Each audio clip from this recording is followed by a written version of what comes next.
Hijito.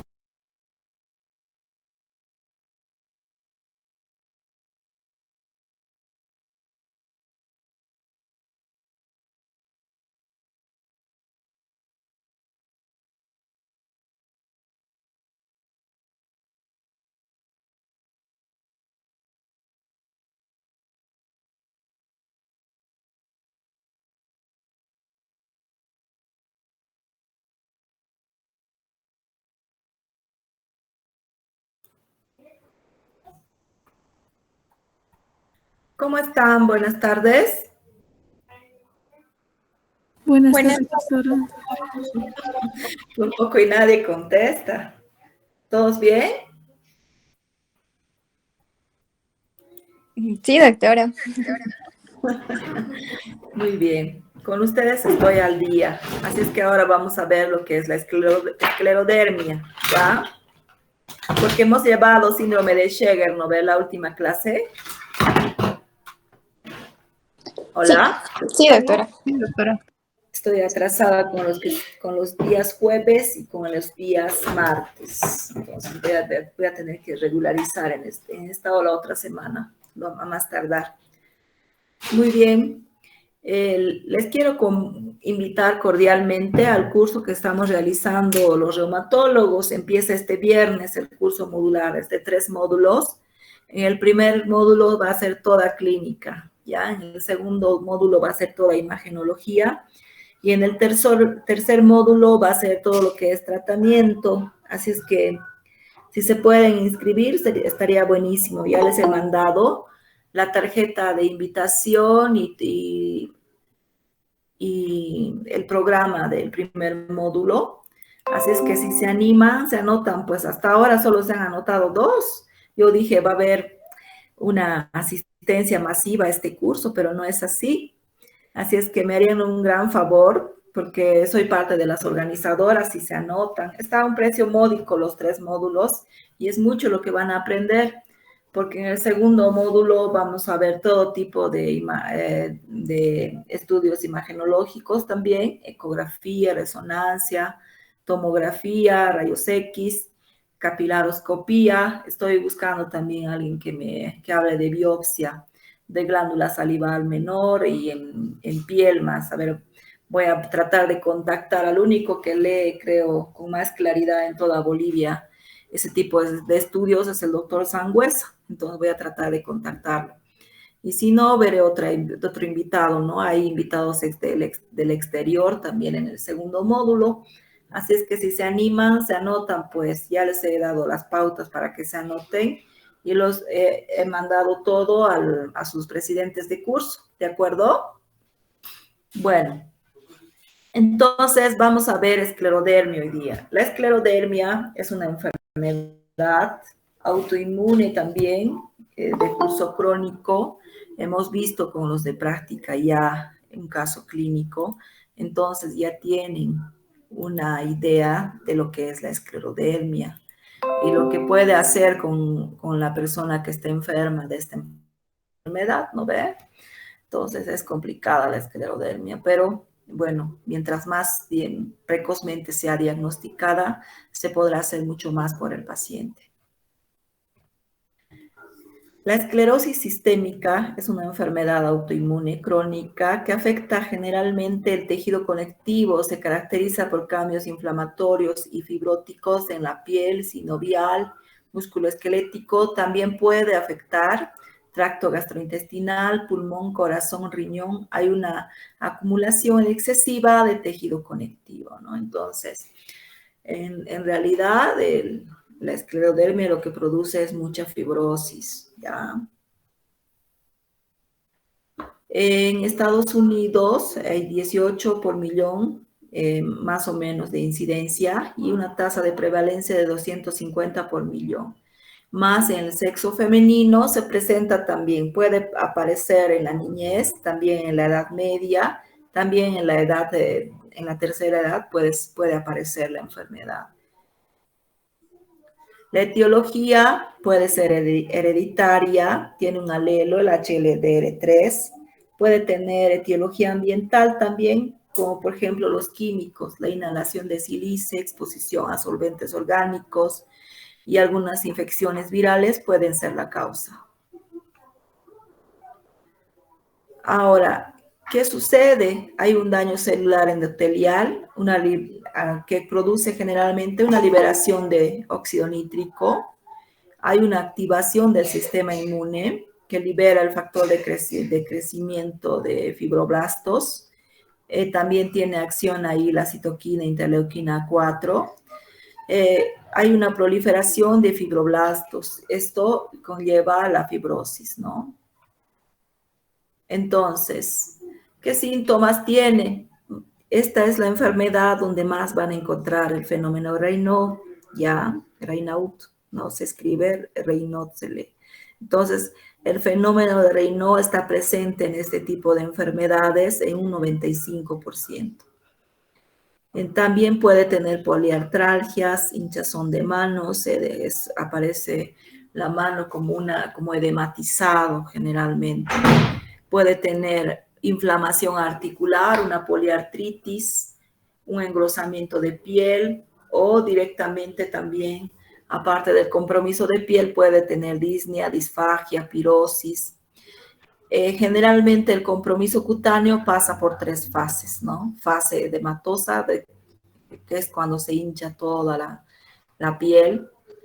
Parecen edematizados los pacientes, pero no les encuentras nada, ¿no? Urea creatinina normal, proteínas totales en sangre normal, proteinuria normal, entonces no sabes de dónde viene el edema. Y generalmente, bueno, después del edema viene la fase indurativa y después, con el tiempo, esa retracción que se quedó, digamos, como cuero de vaca alrededor de la piel, sobre las articulaciones, se atrofia. Entonces, ¿qué hay atrofia de qué? De tejido celular subcutáneo, de músculo, todo es como si la piel se empezara a pegar al hueso, ¿no? Eso es lo que pasa. Por eso se ve ese adelgazamiento extremo en los miembros superiores y miembros inferiores también. Entonces, ¿cuáles son los criterios de clasificación? Creo que había alguien que quería entrar. Le voy a dejar entrar una besita. No, ya no está. Entonces, los criterios de clasificación, ¿cuáles son? Los criterios mayores son esclerodermia proximal a las articulaciones metacarpo o metatarsofalángicas. Entonces, toda la esclerodermia que está por encima de las articulaciones metacarpo-falángicas o metatarsofalángicas en los pies implicaría todo el cuerpo, ¿no? Entonces, estaríamos hablando de una esclerodermia difusa. Entonces, criterios menores, 2 de 3 generalmente. Esclerodactilia solamente afecta al nivel de las falanges. Cicatrices retraídas del pulplejo. Esto pasa cuando hay mucho fenómeno Raynaud, a veces hay lesiones isquémicas, ¿no? A nivel de los dígitos. Después, fibrosis pulmonar bivasal. Esto ya es un compromiso mayor. ¿Cuáles son las formas clínicas de esclerodermia? Tenemos la esclerodermia localizada y la sistémica. La sistémica también se divide, ¿no? En limitada, difusa. Puede haber síndromes de superposición, esclerodermia sin esclerodermia también. La localizada generalmente es la morfea limitada, generalizada, lineal o golpe de sable también puede ser. Este tipo de esclerodermias localizadas generalmente no tienen autoanticuerpos en su mayoría y tampoco tienen repercusión sistémica, pero depende mucho dónde esté localizada la morfea, ¿no? Entonces, yo que he pasado por el Casa Cuna, he hecho una rotación de 3 meses nada más, porque yo en realidad soy especialista de adultos, ¿no? En reumatología de adultos hago. Entonces, vean ustedes lo que he visto. He visto todo esto que están viendo ustedes en los niños. Que a la mala suerte, este chico tiene una esclerodermia en golpe de sable, ¿no? Y esta chiquita tiene una esclerodermia en morfea localizada a un lado del rostro.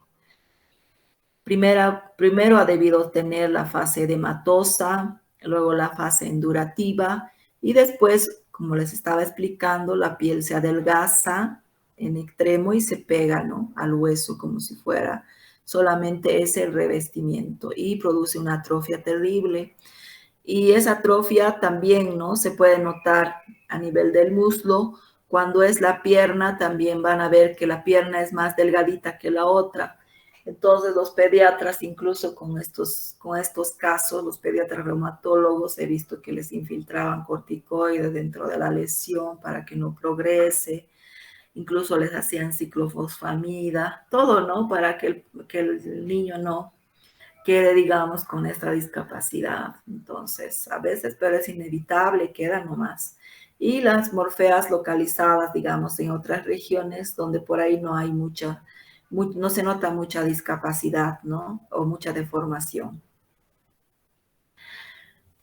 Ahora, la esclerodermia, aproximación al paciente cuando es localizada, digamos, generalmente la morfea lineal, ver localización, alteraciones del crecimiento, morfea generalizada, puede confundirse con difusa, no positivo, no alteraciones viscerales, no, tampoco anticuerpos, generalmente es raro. Ojo, puede haber placas de morfea en pacientes con enfermedad mixta de tejido conectivo también, ¿no? Pero la diferencia, digamos, de este tipo de esclerodermias es que generalmente no son sistémicas, no van a tener compromiso de esófago, no van a tener compromiso pulmonar, ese es o renal, entonces es la única ventaja, ¿no? Ahora, esta es la clasificación de esclerodermia sistémica. La esclerodermia sistémica sin esclerodermia. Esa es muy difícil de diagnosticar, les cuento. Claro que puede tener el fenómeno Raynaud, pero no tiene nada de esclerodermia en piel. Generalmente estos son los que hacen fibrosis pulmonares atípicas y hasta que les hacen la biopsia, ¿no?, de pulmón, no saben qué enfermedad tiene. Entonces es complicado. También he visto pacientes que tenían fibrosis pulmonar y solo tenían fenómeno de Raynaud, pero en el fenómeno de Raynaud tenían lo que se llama el SD pattern, ¿no?, que es muy característico. Y la diferencia también es que aunque no tengan, digamos, lesiones en piel, que sea una esclerodermia, en este caso la llaman así, sin esclerodermia, la ventaja es que, digo, lo que sí se puede encontrar en estos pacientes son autoanticuerpos, ¿no?, factores antinucleares en altos títulos o nucleolar, pero es raro encontrar una esclerodermia sin compromiso de piel, pero puede existir, es una variante rara. Después, las lesiones con los pacientes que tienen esclerodactilia o una acroesclerosis que solamente compromete cabeza y región del escote y va, digamos, a la lesión de la piel hasta el codo y hasta la rodilla en los pies. Todas estas variantes de esclerodermia que no son generalizadas generalmente tienen compromiso sistémico. Usted puede esperar lo que sea con hipertensión pulmonar, fibrosis pulmonar, esclerodermia renal, o puede esperar compromiso digestivo también, ¿no? Entonces, hay que estar bien alertas y siempre buscar alguna causa más cuando uno no tiene un diagnóstico.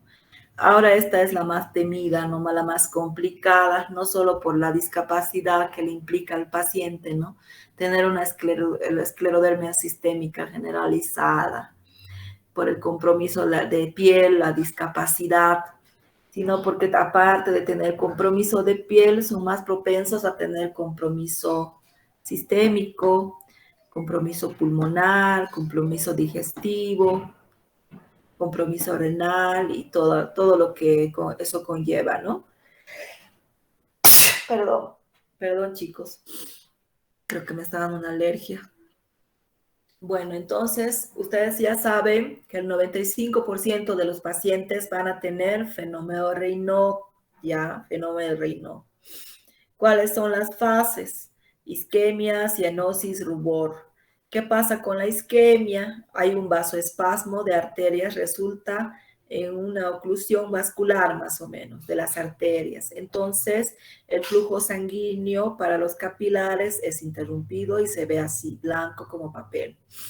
Ahora, en fase 2, hay todavía vasoconstricción de las arterias, ¿no? De las arteriolas.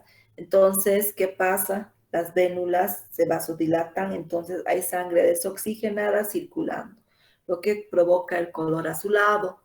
En fase 3 de rubor, ¿qué pasa? No? Entonces se abren los capilares sanguíneos normalmente, las arterias, entonces hay un exagerado flujo de sangre, lo que produce la rubicundez. Esa es la fase. Son trifásicas normalmente los fenómenos Raynaud.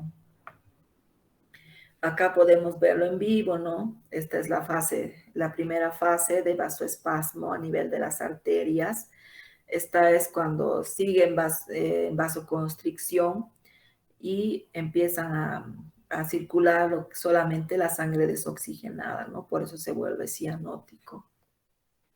Entonces, la fase de rubicundez no se las puse, pero obviamente el dedo más rojo, ¿no? Hay que siempre hacerse estas preguntas, ¿no? En el examen clínico. Hay que ver el área afectada, hay que determinar el compromiso de la extensión, determinar la extensión del compromiso, perdón, determinar si tiene o no fenómeno Raynaud. En algunos casos de morfea, digamos, se puede hacer la biopsia, ¿no? Ahora, en pacientes con esclerodermia proximal,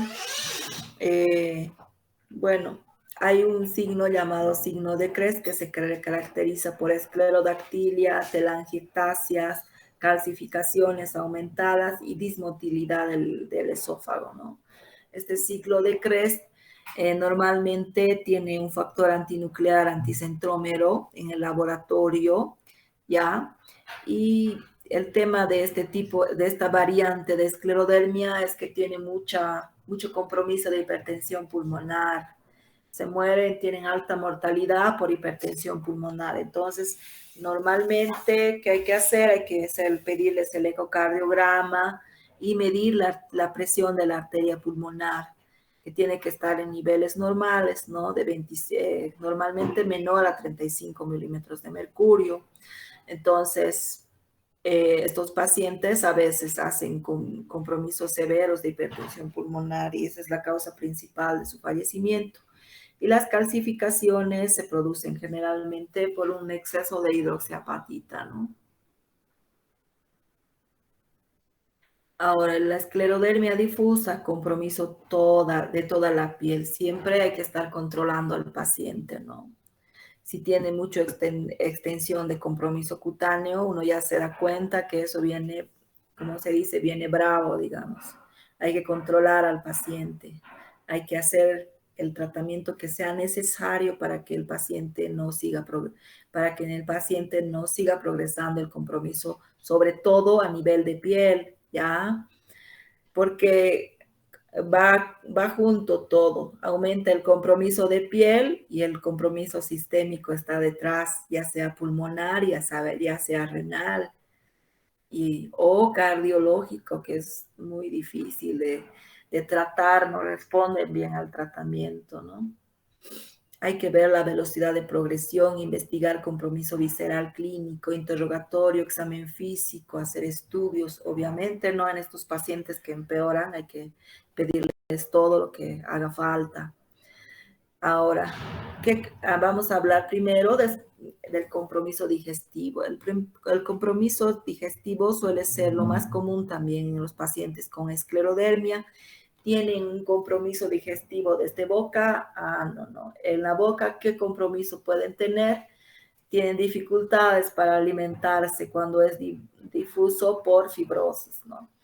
No pueden abrir bien la boca porque la boca se encuentra adelgazada, o a veces tienen compromiso de la articulación temporomandibular, entonces es un problema.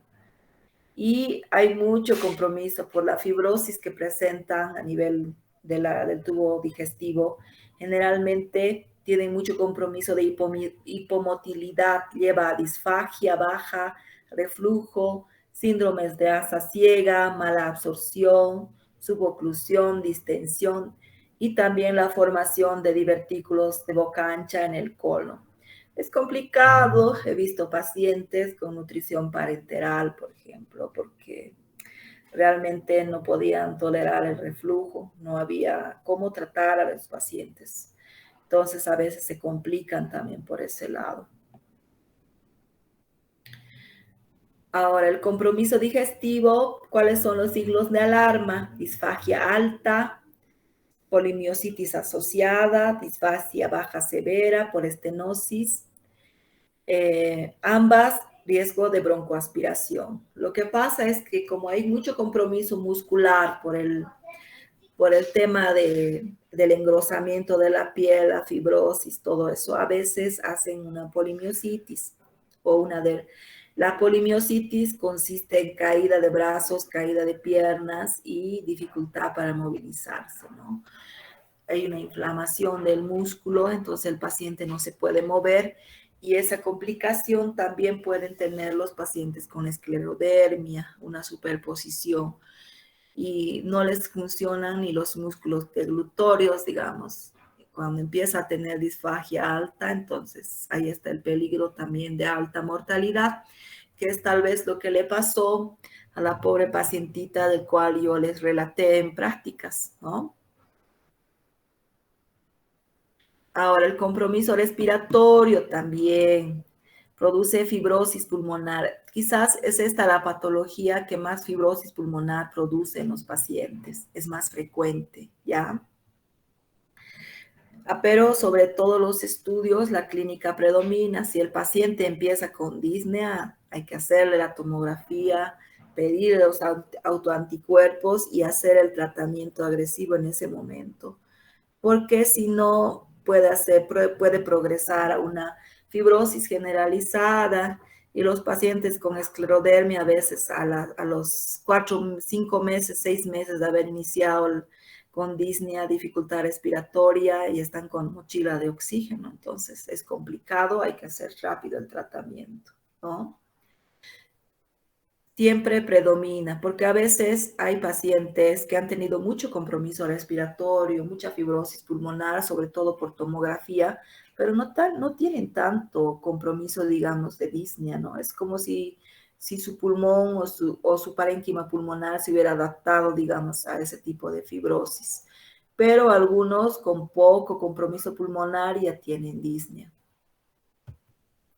Yo creo que en los primeros 5 años todos los pacientes con esclerodermia hacen compromiso pulmonar, pero hay pacientes que hacen un compromiso pulmonar más maligno que otros, porque cuando se hizo un estudio grande donde se hicieron tomografías de control a todos los pacientes con esclerodermia, tenían un grado de compromiso pulmonar, ¿no? Ahora, ¿cuáles son los signos de alarma? Disnea rápidamente progresiva, requerimiento de tratamiento agresivo y también el compromiso pulmonar puede producir sobrecarga derecha, ¿no? Hipertensión pulmonar en el paciente también. La hipertensión pulmonar en este caso puede ser secundaria a la fibrosis pulmonar que tiene el paciente. Ahora, el compromiso renal también. Ahora ya se puede prevenir, ¿no? O sea, hay que darle medicación al paciente para prevenir la crisis renal esclerodérmica también. Inhibidores de angiotensina a bajas dosis, como el enalapril, pueden ayudarle al paciente, ¿ya? Pueden ayudarle. Se les da incluso de profilaxis, pero siempre controlando la presión del paciente. Hay que evitar que usen diuréticos, también los corticoides en altas dosis, hay que tener cuidado con el paciente con esclerodermia porque le puede producir también o desencadenar una crisis renal que básicamente se basa en una fibrosis, ¿no? renal terrible, donde el paciente entra en un fallo renal oligúrico rápido, digamos, no le da tiempo al riñón de reaccionar. Cuando lo ves ya está haciéndose diálisis el paciente. Antes era la principal causa de muerte, pero ahora, gracias a los avances y sobre lo que se sabe ya sobre esta enfermedad, entonces ya se puede controlar, digamos. Ya se puede ir anticipando el médico y ayudándole ya antes de que se complique, ¿no? Yo encontré una paciente con esclerodermia que ya estaba complicándose su riñón, entonces empezamos un tratamiento adecuado y eso remitió totalmente, ¿no?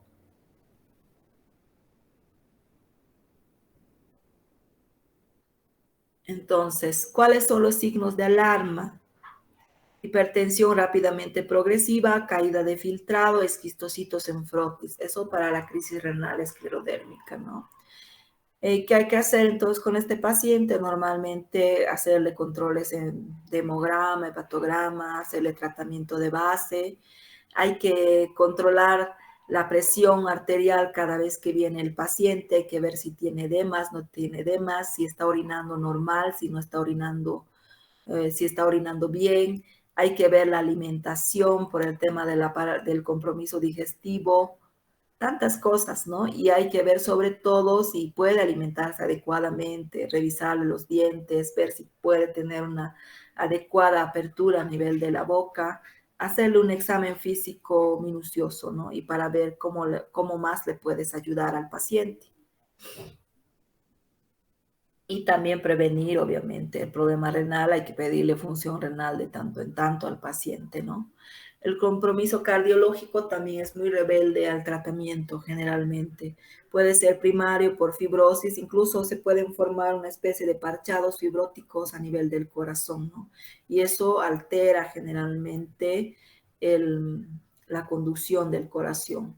Puede tener hipertensión arterial, el daño también en el corazón puede ser secundario a la hipertensión arterial, a la hipertensión pulmonar, un poco difícil de diagnosticar cuando el paciente ya está muy complicado. ¿Cuáles son los signos de alarma? Arritmias, insuficiencia cardíaca, que ambas son, como les estaba comentando, los compromisos cardiológicos son rebeldes al tratamiento. Ahora, el compromiso muscular, siempre hay que diferenciar de miopatía o de la polimiositis agregada, ¿no? Signos de alarma: debilidad muscular severa y rápidamente progresiva, disfagia alta. Hay que pensar en polimiositis asociada, pero aún pensando en ello, hacerle el tratamiento súper agresivo. A veces el paciente igual no responde, entonces es también tener alta mortalidad, tener ese compromiso agregado. Y generalmente este compromiso agregado se da en los pacientes que tienen compromiso sistémico, digo compromiso difuso a nivel de la piel.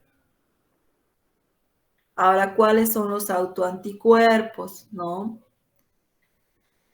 Generalmente es útil en pacientes que tienen fenómeno de Raynaud primario, ¿no? Primero la capilaroscopía, después los autoanticuerpos. Si ya tiene fenómeno de Raynaud, nos adelantan un poco sobre la progresión que va a tener probablemente el paciente en el tiempo, ¿no? Entonces nos ayuda a tener un diagnóstico precoz.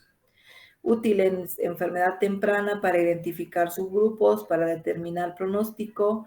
La enfermedad en enfermedades establecidas la utilidad es más limitada. Generalmente cuando ya tienes autoanticuerpos, ya sabes que es una esclerodermia generalizada, pedirle de nuevo los autoanticuerpos no te aumenta la actividad, ¿no?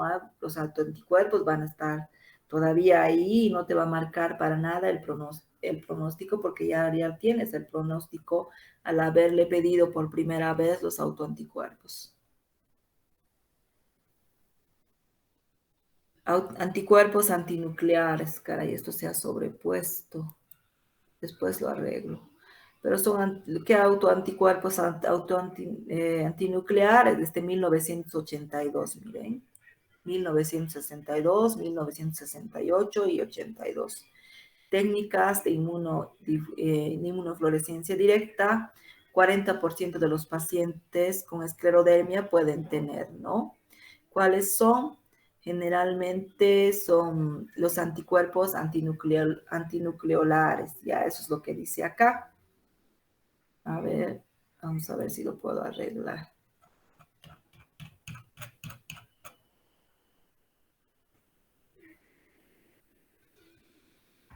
Entonces son los anticuerpos antinucleares, ¿ya? Ay.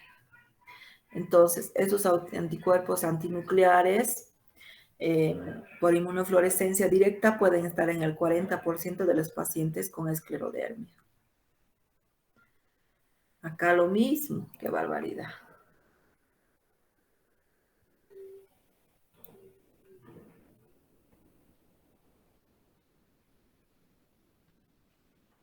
Estos son los anticuerpos antiesclero 70, que también les dije, ¿no? Que esta es la enfermedad donde más generalmente se presenta, donde, bueno, solamente en esclerodermia van a encontrar antiesclero 70, solo con esa sospecha lo tienen que pedir además, ¿ya?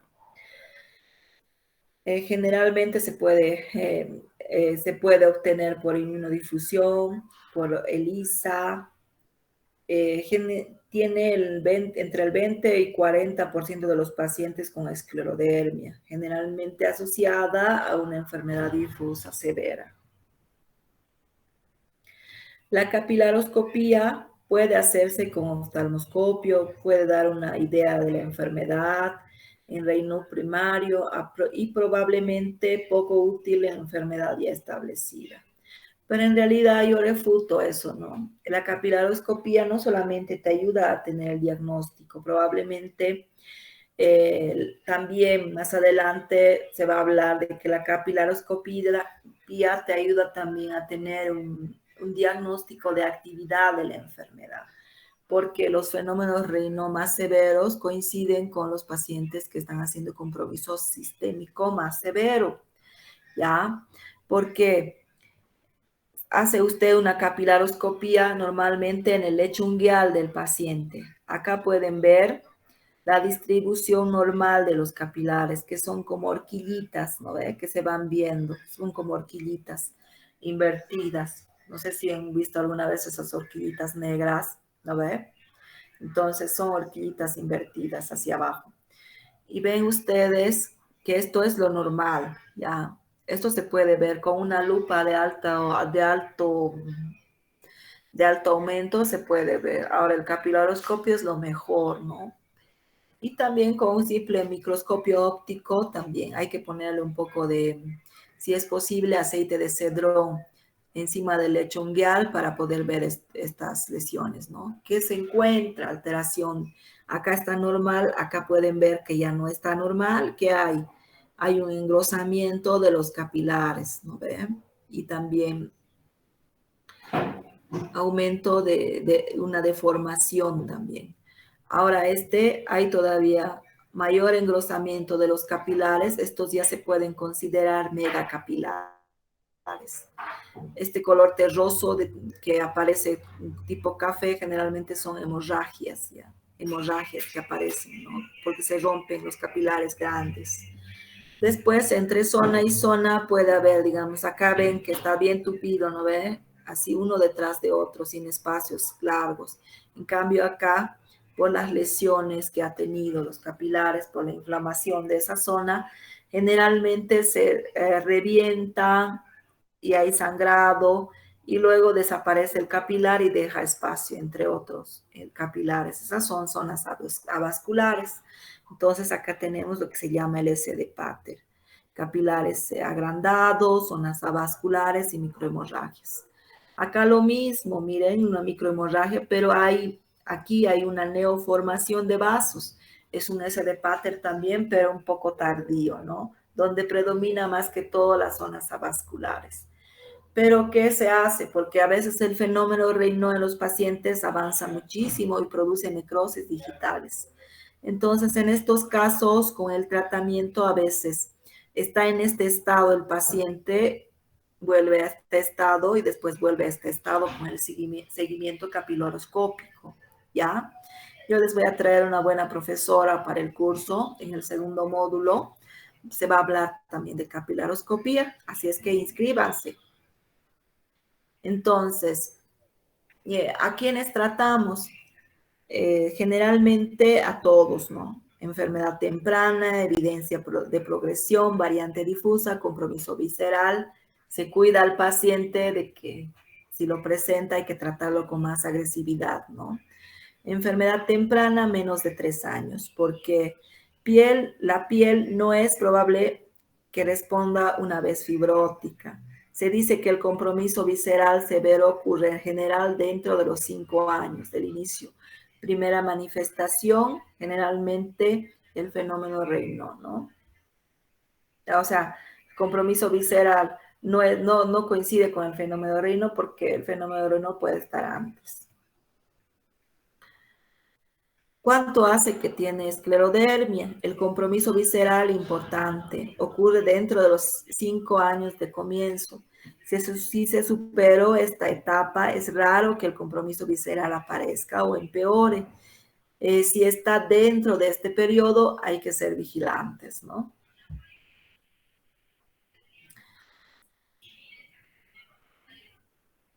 Generalmente hay que medir siempre la velocidad del compromiso cutáneo. El freno del avance y el comienzo del ablande de la piel marca el inicio de la retirada e indica mejor sobrevida. O sea, el paciente empieza a mejorar cuando el compromiso en la piel deja de extenderse.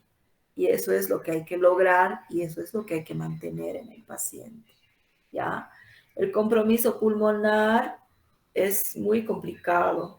Puede ser, como les estaba comentando, se asocia con la esclerosis 70, puede ser la INSP, que es la específica, que es la menos severa, la inespecífica, que es la menos severa, o la UIP, que es la usual y es la más severa, ¿no ve? La que no responde es la UIP. La INSP sí responde bien al tratamiento, generalmente. Entonces, vean ustedes la importancia que tiene, ¿no? Saber un poco más de esclerodermia y saber que al paciente hay que cuidarlo durante los primeros 5 o 6 años de enfermedad. Ahora dicen más tiempo, ¿no? Pero igual, ¿cómo se cuida? Vigilando la parte clínica, revisando bien al paciente y dando la medicación que corresponda en la etapa que corresponda. ¿Alguna pregunta? ¿Hola? Bueno, chicos, un placer. Nos vemos en nuestra próxima clase, ¿de acuerdo? Que les vaya bien. Hasta luego, doctora. Hasta luego, doctora.